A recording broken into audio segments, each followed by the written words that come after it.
Bien, voy a pasar esto porque ya no usamos inhibidores alfa-glucosidasa. ¿Qué son los inhibidores de alfa-glucosidasa? Lo que inhiben es la enzima que va a absorber la glucosa. ¿Y qué cosa inhibe?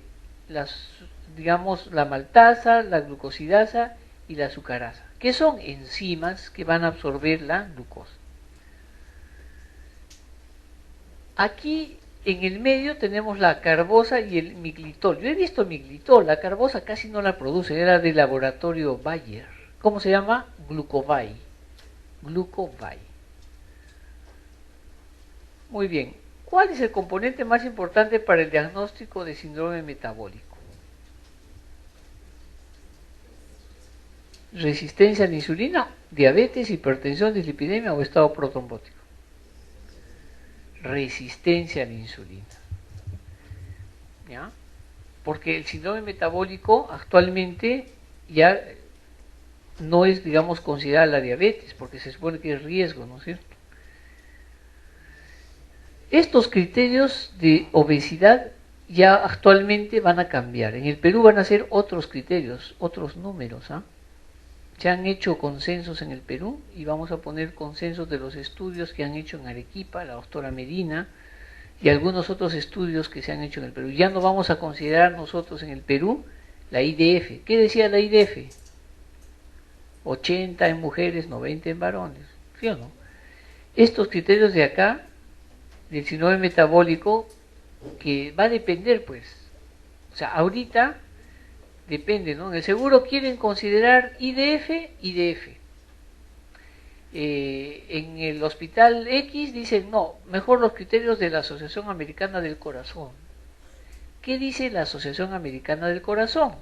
Dice cualquiera de estos criterios, cualquiera. La IDF, la Federación Internacional de Diabetes de Europa, dice, tienen que tener obesidad central, por eso dice, esta más cualquiera de estos. ¿De acuerdo? Esa es la diferencia. En cambio, nosotros en el Perú vamos a adoptar los criterios de la Asociación Americana del Corazón. Ya ha habido consenso entre la Sociedad de Endocrino, la Sociedad de ADIPER, APOA, la Asociación Peruana de Obesidad. Los criterios van a decir, cualquiera de los criterios de acá ya es síndrome metabólico, suficiente que haya uno. Ya no vamos a tomar en cuenta la obesidad. Yo no sé si en el examen en algún momento les preguntarán eso, pero ya se está viendo que no va a ser así. ¿Se acuerdan de la prediabetes? Miren, mujer de 35 años que va por incremento de peso. Su glucosa en ayunas es de 112 y 2 horas después 150. ¿Es diabética o no? No, no es diabética. Tiene intolerancia a la glucosa y es obesa. ¿Cuál sería el tratamiento más adecuado?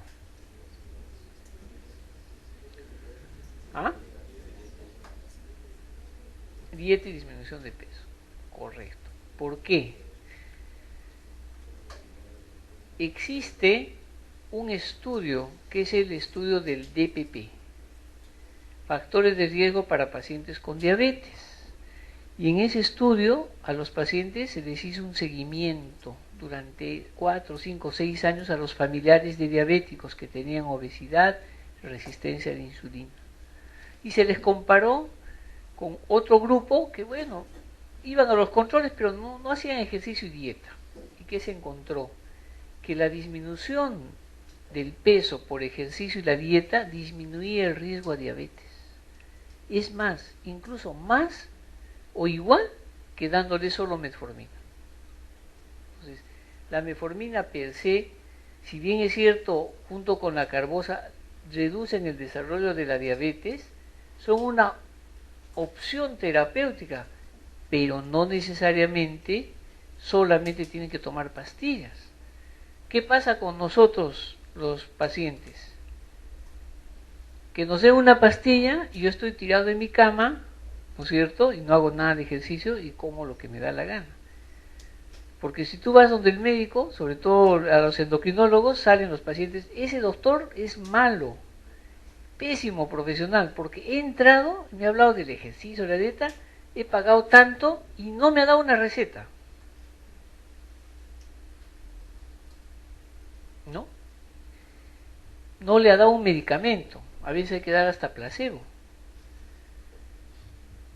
Las tiazolidindionas tenían un buen efecto, era la rosiglitazona.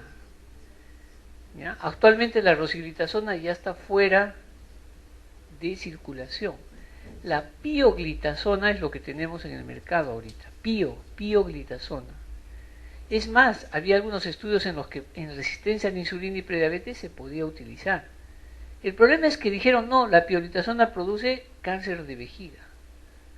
Pero actualmente hay estudios que revierten eso. Dicen, lo que pasa es que a los que les ha dado cáncer de vejiga tenían sí o sí que desarrollar el cáncer, porque tú no seleccionas una población. Los antagonistas, ¿no es cierto?, inhibidores de la DPP4 y antagonistas de la GLP1, recién tienen 6 años en el Perú. Estamos hablando de la sitagliftina, vildagliftina. Entonces no hay todavía estudios que se sirvan para la prediabetes. Vamos a ver ahora los casos de tiroides. ¿Alguna pregunta en relación a lo que hemos visto? Si ustedes se dan cuenta, son diferentes tipos y formas de hacer preguntas, pero las respuestas muchas veces vienen a ser las mismas. Entonces, han visto hasta 4 veces la forma de presentar un estado hiperosmolar. ¿Qué es lo que nos interesa que ustedes sepan? Los criterios diagnósticos. ¿De acuerdo? Eso es lo que tiene que quedarse en ustedes. Cualquier pregunta de diabetes en relación a cetoacidosis, a intolerancia a la glucosa, si ustedes recuerdan bien los criterios diagnósticos, es lo que ustedes tienen que aplicar al momento de leer una pregunta. ¿De acuerdo? Vamos a avanzar con lo que es hipertiroidismo. A ver, vean esta pregunta. ¿Cuál de los siguientes es un signo del hipertiroidismo? Engrosamiento de la voz, bradicardia, piel seca y gruesa, tumefacción de las manos, la cadera y las extremidades, o pérdida de peso con aumento de apetito. ¿Cuál? La E, ¿no es cierto? Pero acá ha habido un lapsus, porque es un síntoma y signo. Porque el apetito aumentado no es un signo, no es un síntoma, porque la persona te va a decir tengo hambre, salvo que tú vivas con la persona y veas que aumenta de apetito. Pero así han planteado pues la pregunta. ¿Ok? Entonces, lo que sí hemos visto es el signo que se llama pérdida de peso. ¿Quién pierde peso comiendo? Eso en otras palabras lo que les están diciendo. Pierde peso el que no come, ¿sí o no? Porque si no comes, ¿qué se produce? Consumo del glucógeno y consumo del tejido graso, o sea, la glucogenólisis, ¿no es cierto? Y también el consumo de ácido graso. Si uno no come y tiene sobrepeso, baja de peso por eso, pues. Pero no quiere decir que el tratamiento es no comer, cuidado. La enfermedad de Graves-Basedow es la principal causa de hipertiroidismo. A ver, causas de hipertiroidismo. ¿Cuántas causas de hipertiroidismo conocen ustedes? 3 causas. Hipertiroidismo primario, secundario y terciario.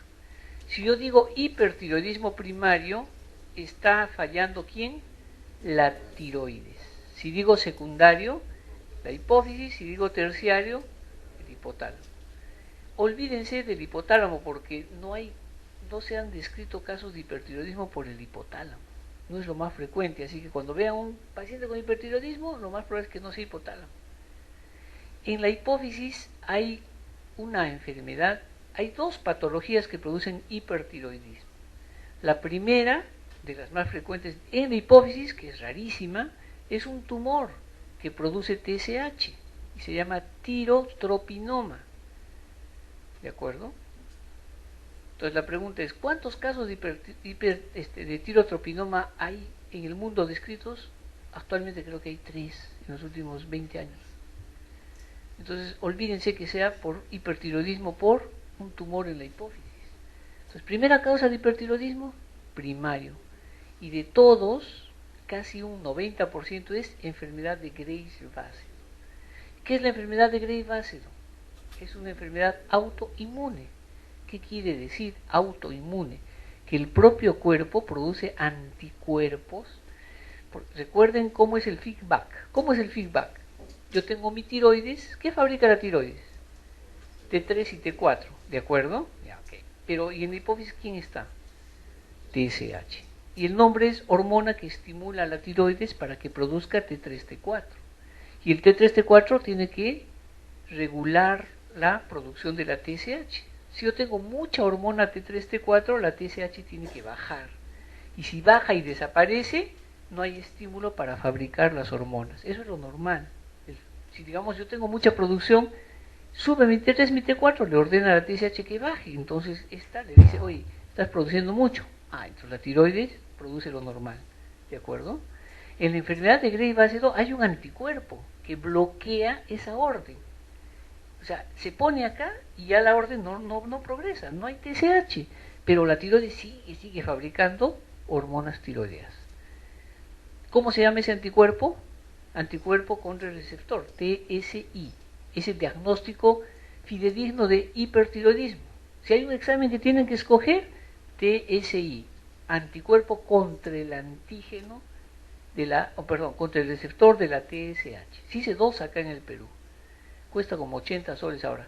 Hace años costaba 500 soles. No se hace acá el examen, se manda a Estados Unidos, por si acaso. Muy bien, entonces, ¿qué pasa en el hipertiroidismo? La enfermedad de Graves-Basedow es la primera causa. La segunda causa en el Perú, ¿cuál es?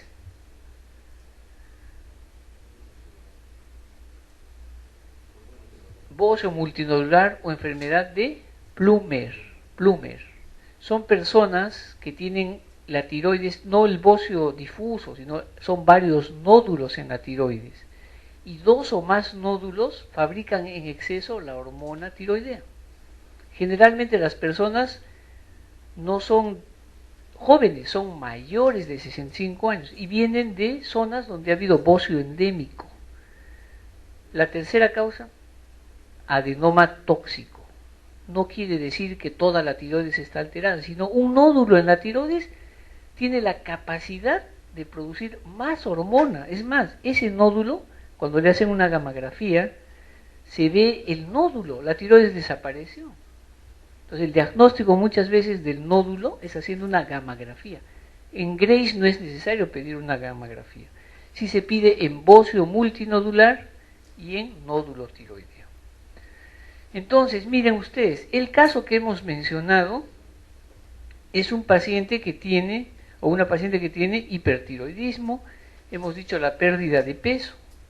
Miren los síntomas. Las hormonas tiroideas actúan sobre los receptores adrenérgicos del sistema nervioso central.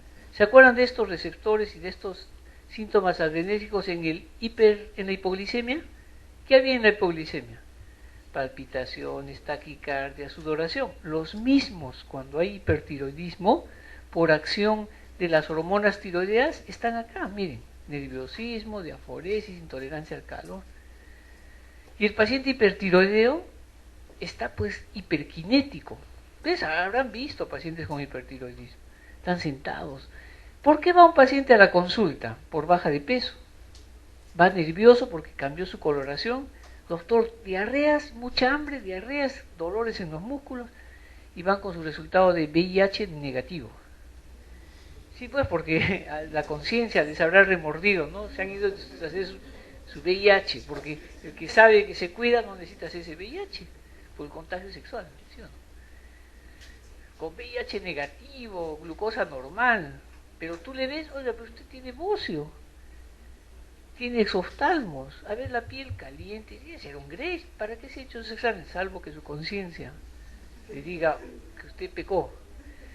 Entonces, son diagnósticos diferenciales. ¿A dónde voy? En la enfermedad de Graves-Basedow tenemos cuatro características del Graves-Basedow que no fallan para nada. Primero los síntomas y signos de tirotoxicosis. ¿Qué es la tirotoxicosis? Todo lo que ven acá.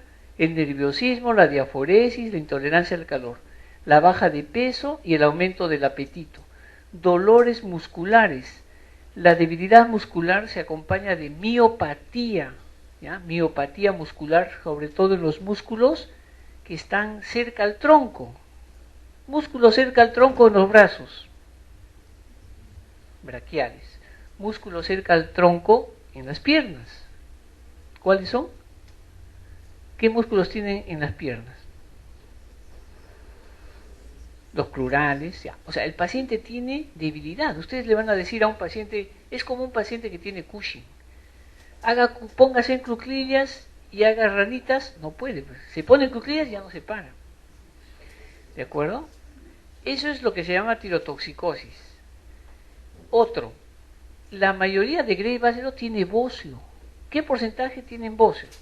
80 o 90%. Ojo, pero hay un 10% que no tiene bocio. Y las preguntas te dicen eso. Paciente con taquicardia no tiene bocio. No te está diciendo que no es. Si tú sabes que por frecuencia la primera causa es Graves. Tengan cuidado con eso. Exoftalmos. ¿Qué porcentaje de los pacientes tienen exoftalmos o protosis ocular? 40, sí, es un poquito más, ¿ya? De repente 50, pero no todos. Depende de qué, de la severidad.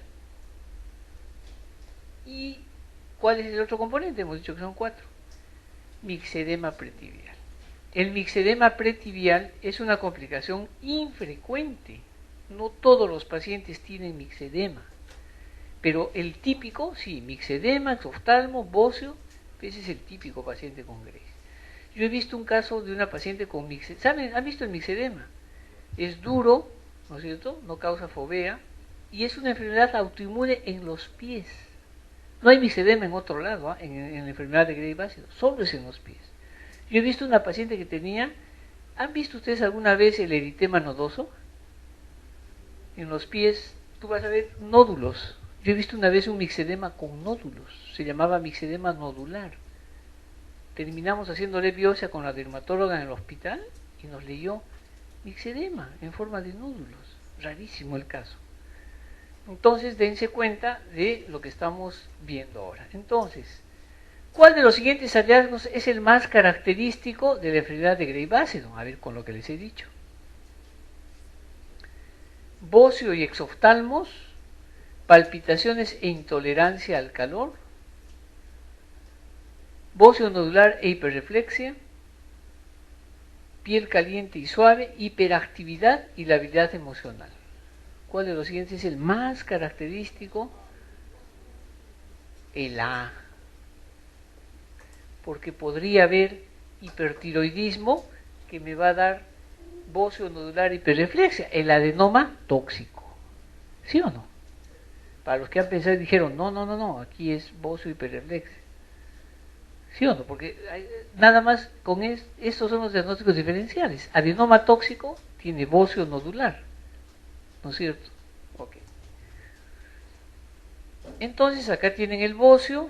¿A qué se dice difuso? Cuando toda la tiroides está aumentada de tamaño.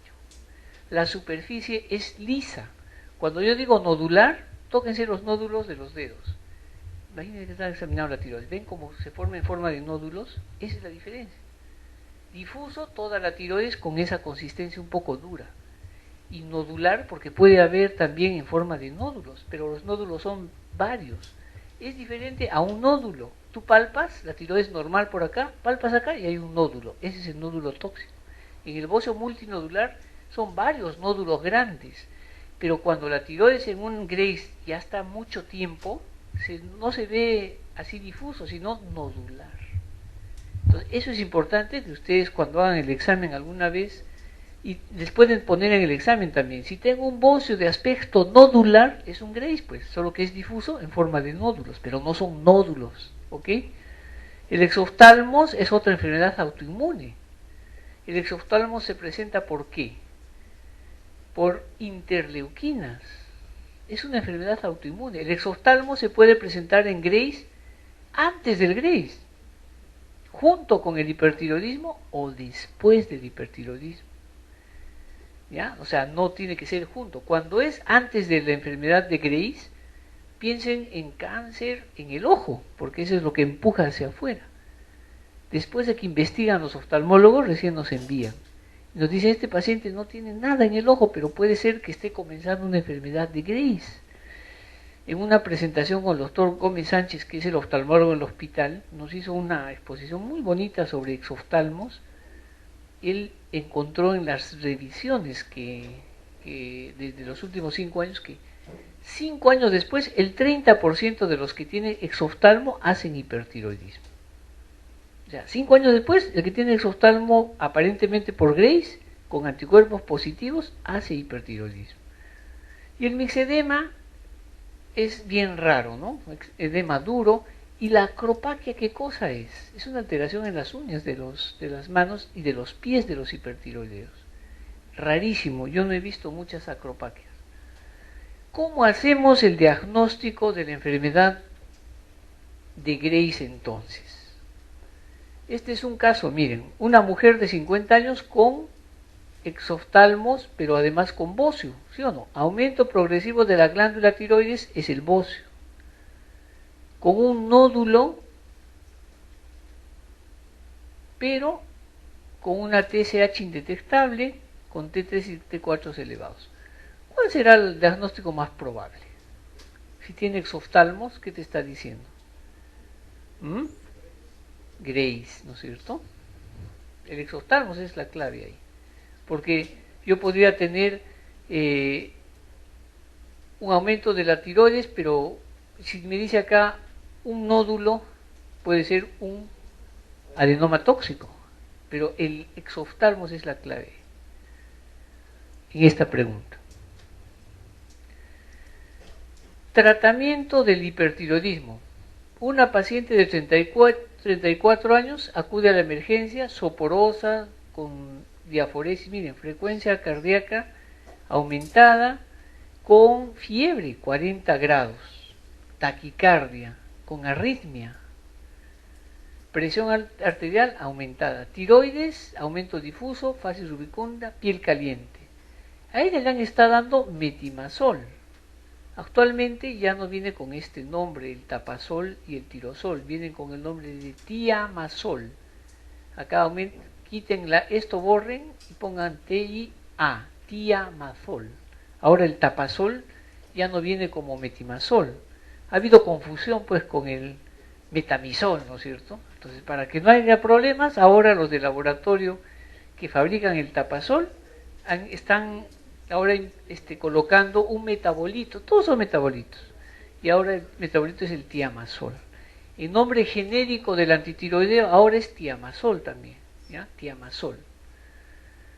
30 miligramos, pero le suspenden hace 72 horas. Le toman examen de sangre para dosarle T3, T4, TSH y se inicia terapia. Pero ojo, el mejor parámetro para ver la respuesta y el diagnóstico no es tomar T4, es T4 libre, ¿ya? No T4 total, T4 libre, porque les van a poner de repente una pregunta. ¿Cuál es el mejor parámetro para el diagnóstico y seguimiento? ¿T4 total, T4 libre? T4 libre. El total tiene que ver con la presencia de globulinas transportadoras, pero el que produce enfermedad es el T4 libre, porque está libre de la globulina. Muy bien, ¿con qué iniciarían tratamiento entonces? A ver, quiero ver su ojo clínico. De todo lo que está acá, ¿en qué sospechan? ¿Cuál sería vuestro primer diagnóstico? ¿Qué es lo más grave que ustedes pueden ver acá? Tienen que evaluar un paciente con hipertiroidismo. Lo primero que tienen que evaluar es un sensorio. ¿Qué hace la hormona tiroidea cuando está en exceso? Produce que el corazón lata más rápido, tiene un efecto entonces cronotrópico, pero también un efecto, ¿qué efecto? Fuerza y inotrópico. ¿Ya? La hormona tiroidea es la que nos da la fuerza y el cronómetro a nuestro corazón. Miren cuánto está su frecuencia cardíaca, 180, y tiene arritmia. Ese paciente, ¿qué está haciendo? Está fibrilando prácticamente. es una fibrilación la que tiene el paciente. ¿O ustedes creen que 180 es normal, por más fiebre que tenga? ¿No? Uno que tiene fiebre tiene 100, 120. 180 es como si fuera un niño recién nacido, que no, ahí han visto esas frecuencias cardíacas, ¿sí o no? Nace el niño 160, 140. Este paciente está fibrilando, solamente viendo la frecuencia cardíaca y la arritmia. ¿Y cuál es el riesgo de este paciente? Que forme tromboembolismo y se vaya y haga un DCB. Pero no solo eso, si fibrila, va a ser un problema de paro. Hace una taquicardia supraventricular y el paciente hace paro. Entonces, ¿qué es lo primero que ustedes tienen que ver? El problema cardíaco. No le van a bajar primero la presión.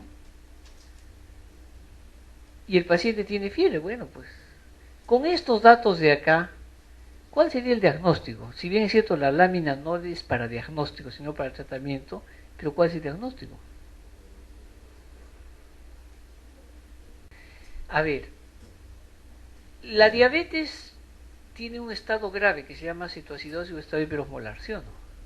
Crisis hipertiroidea, pero ¿cuál es su otro nombre? Tormenta tiroidea, ¿no? Una tormenta tiroidea.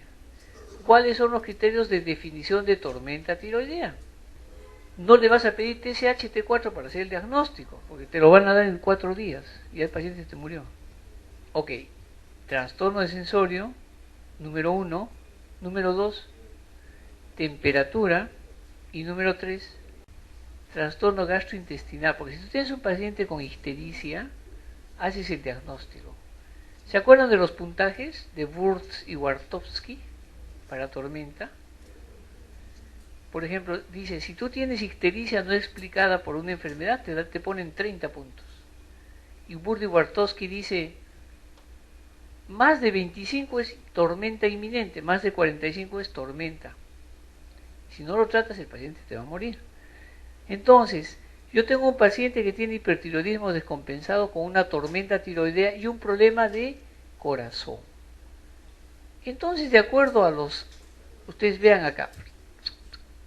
¿Cuál sería lo primero que tendrían que hacer? Doy la digoxina, pero le voy a dar yodo radioactivo.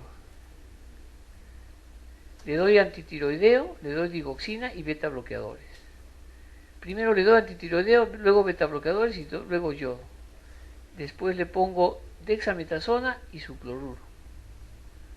Le doy antitiroideo, dexametasona o antitiroideos, beta bloqueadores y yodo radioactivo. ¿Qué hacen ante una tormenta tiroidea? Recuerden que el paciente tiene arritmia y está con una fibrilación, ¿no es cierto?, de acuerdo a esto. Pero miren las respuestas. Solo digoxina y yodo radioactivo. No, pues. Digoxina sí puede ser, pero yodo radioactivo no. Le doy antitiroideo, digoxina y beta bloqueador. La tormenta tiroidea, miren, temperatura igual o superior a 38 grados. ¿Cuánto tenía el paciente? 40. Síntomas neurológicos. ¿Qué tenía el paciente? Sopor. Tenía taquicardia y arritmia, ¿sí o no? ¿Cuál es la causa precipitante? Probablemente se pone, si hay causa, 10 puntos. Hay que diferenciar entre lo que es hipertiroidismo descompensado de una crisis tirotóxica. En la crisis tirotóxica o tormenta tiroidea, la fiebre, la ictericia no explicada, las arritmias y el problema del sensorio nos dan el diagnóstico sin que necesariamente ustedes tengan que hacer algún otro examen de laboratorio. El puntaje entonces de Wurtz-Wartowski dice, si es menos de 25, el paciente es un hipertiroidismo descompensado. Y hay que darle su tratamiento con beta bloqueador, hay que darle su tratamiento, pero ojo, el paciente está fibrilando, tiene arritmia, cuidado con el beta bloqueador. Habrá que darle la digoxina o ver cómo se desfibrila. Pero si tiene más de 45, tormenta tiroidea. Este paciente, ¿cuánto de temperatura tenía? 40. ¿Cuántos puntos tiene? 30. 40 o más, 30, miren, 30. ¿Cuánto de frecuencia cardíaca tenía? 180. 30 más 25, 55. ¿Cómo estaba su sistema nervioso central? Soporoso. Delirio psicodetaria por acá. 20. ¿Tenía insuficiencia cardíaca? Fibrilación, 10 puntos más. ¿Cuántos ya van? 85. ¿Tenía histericia, dolor abdominal, náuseas, vómito? No. ¿Pero es una tormenta o no? Muy bien. ¿Cuál es el tratamiento? El tratamiento se divide en dos partes. Primero, medidas generales. Y en segundo lugar, tratamiento propio de lo que es eliminar la producción o la liberación de la hormona tiroidea ya producida. ¿Qué es lo primero que tenían que hacer? Antitérmicos, reponer, hidratarlo al paciente, pero no le vas a poner a chorro con esa fibrilación. ¿Sí o no? Si no te está respondiendo el corazón, está fibrilando. ¿Qué es lo primero que había que hacer? Digoxina y antiarrítmicos. Lo primero que tienes que hacer es controlar el problema cardiovascular cuando tienes una fibrilación y arritmia. Pero esta indicación de la, o sea, obviamente al paciente tiene que hacer un electrocardiograma, ¿no? En segundo lugar, lo que tienes que hacer es darle glucocorticoides. En teoría, recuerden ustedes, las hormonas tiroideas que actúan a nivel de los genes son la T3 o la T4. ¿Ah? ¿Quién se produce más en la tiroides, T3 o T4? T4, que se va a transformar a T3. Miren, la hormona tiroidea es la única que tiene acción directa al núcleo de la célula. La T3. Cualquier hormona tiene dos mensajeros, primer y segundo mensajero. ¿A dónde llega? A la membrana celular y después es transportada por otro mensajero al núcleo de la célula donde va a actuar la hormona. Todas las hormonas actúan así, salvo la hormona tiroidea. Esta se va de frente, pasa a la célula, no tiene el segundo mensajero, se va de frente hasta el núcleo, donde hay un espacio. Y en ese espacio ingresa, hay un receptor de la hormona tiroidea. Ustedes habrán escuchado desde el punto de vista de biología molecular, hay espacios para cada una de las acciones genómicas de esta hormona. Entonces la hormona entra y hace y activa el RNA mensajero. Cuando ingresa al núcleo de la célula, activa el DNA. ¿Y qué va a producir? Acción genómica. O sea, se van a producir genes que van a hacer que actúen las hormonas tiroideas. Ese es el mecanismo de acción. Entonces, ¿para qué yo le doy los corticoides? En teoría, porque en la práctica no se ha comprobado, dicen que los corticoides lo que hacen es bloquear la producción de T4 a T3.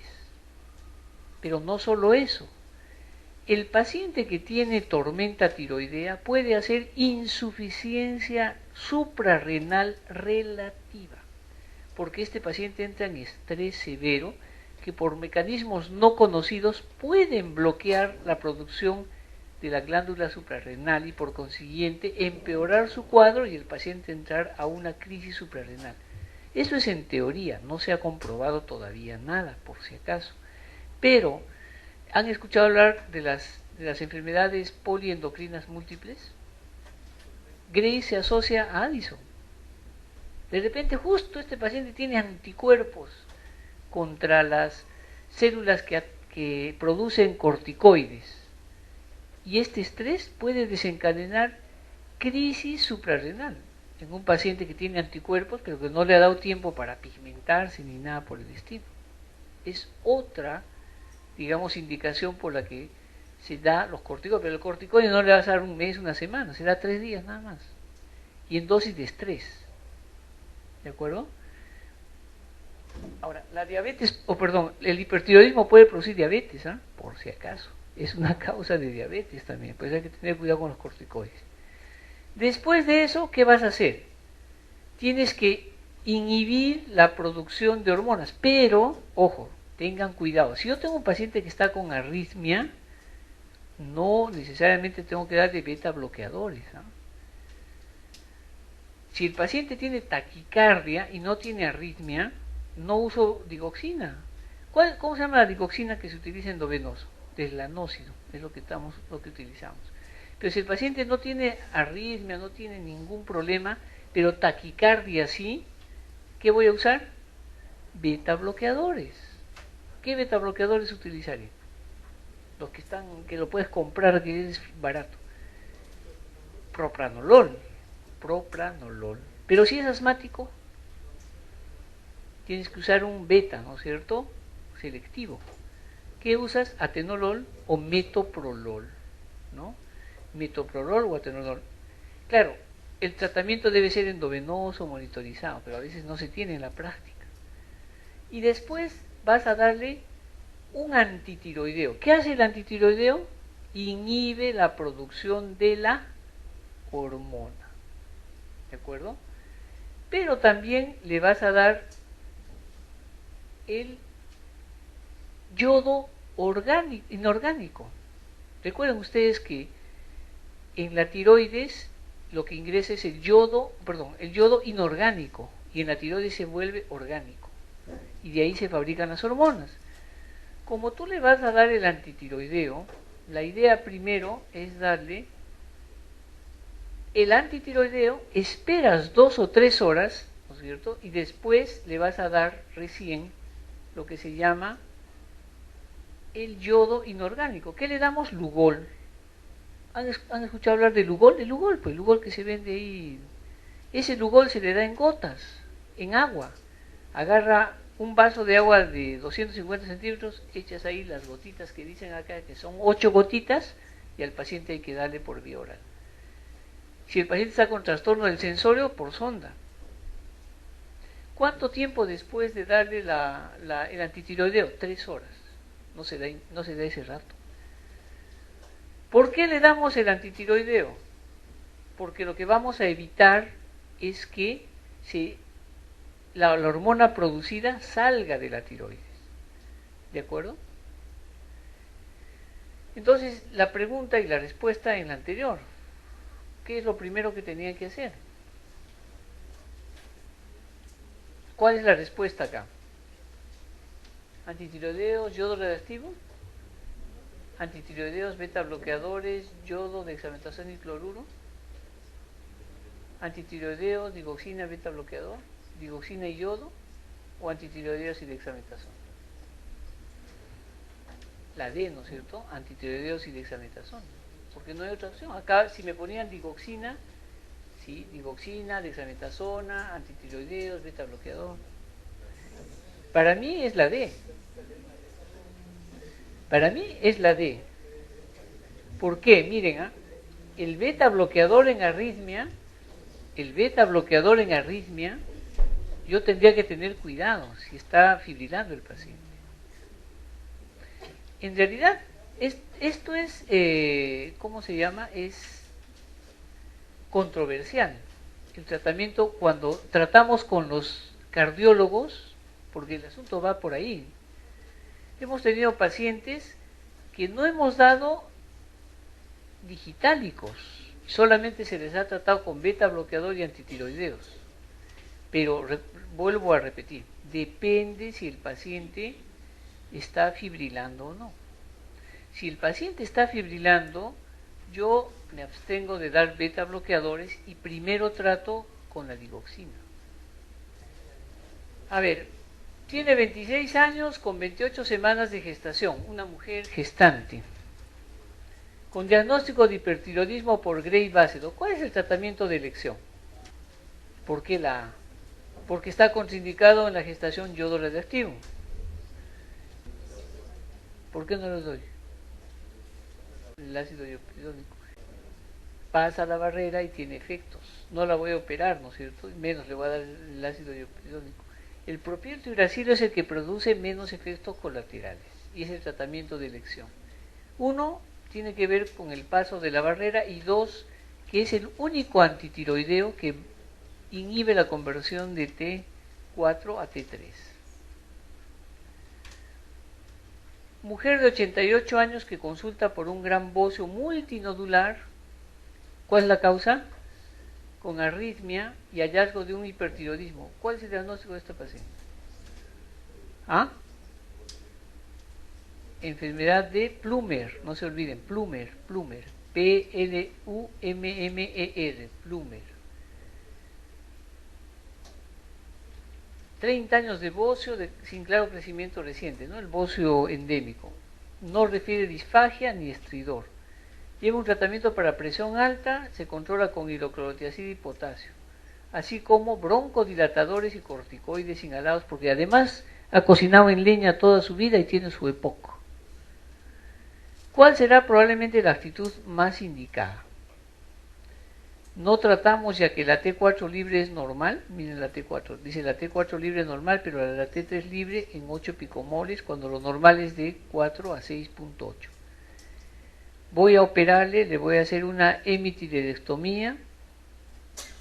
Salud. Le inicio levotiroxina sódica o le inicio propanolol, o le doy tratamiento con yodo radioactivo. ¿Por qué yodo radioactivo? ¿Cuál es el tratamiento acá? Yodo radioactivo, ¿no? Ok. El yodo radioactivo en realidad lo que va a hacer es ingresar a toda la tiroides. Pero si por A o B me dijeran que a esta paciente tiene un nódulo, un solo nódulo dentro de lo que es el bocio multinodular predominante, o sea, más grande, o que este bocio crezca rápidamente, o que este bocio produzca disfagia o estridor, el tratamiento muchas veces puede ser quirúrgico y no necesariamente darle yodo radioactivo. ¿Ok? Muy bien, a ver, la mujer de mediana edad presenta bocio. Ya hemos dicho que el bocio es el aumento de toda la glándula tiroides, el bocio simple, ¿no es cierto? Generalmente no se debe a una enfermedad, sino a una deficiencia, básicamente, de yodo.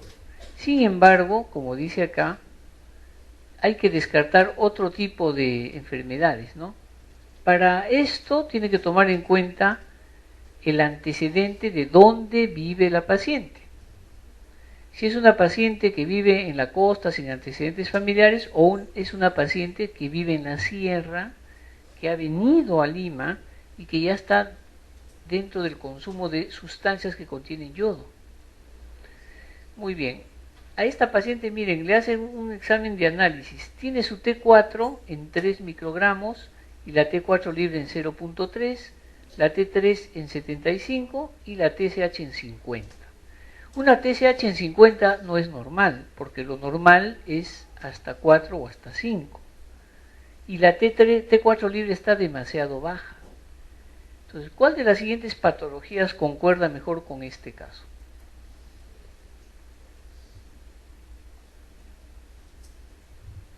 Si habíamos dicho que en el hipertiroidismo la TSH está suprimida y la T4 está aumentada, ¿cómo está en el hipotiroidismo? La TSH aumentada y T4 baja. ¿Cuáles son las causas de hipotiroidismo más frecuentes si vemos el eje? O sea, tiroides, vemos hipófisis y vemos hipotálamo. Hashimoto por enfermedad autoinmune. ¿Y por qué dice Hashimoto? Que esa es la respuesta, ¿no? ¿Pero por qué? Porque es la más frecuente. Válido. Desde el punto de vista estadístico, es la más frecuente.